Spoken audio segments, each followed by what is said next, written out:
In this video, you will learn what are various ways to troubleshoot your Netgear Range Extender device EX5000, AC1200 in case if you are unable to connect to your mobile or faces an error, or maybe a weak signals.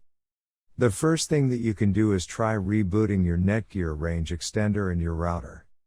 Second, if this does not solve the problem, then try factory resetting your Netgear Range Extender. Or set up your Netgear Range Extender again. The third thing that you can do is make sure that you are using the latest firmware version on your Netgear Range Extender. If you do not know how to update firmware, watch one of our videos on it. Before heading ahead into the video, in case you are facing any issue with your Netgear Range Extender device, get in touch with our Netgear experts. Thanks for watching our video, and do not forget to like, share, and comment on the video, so that you never miss any video from our channel.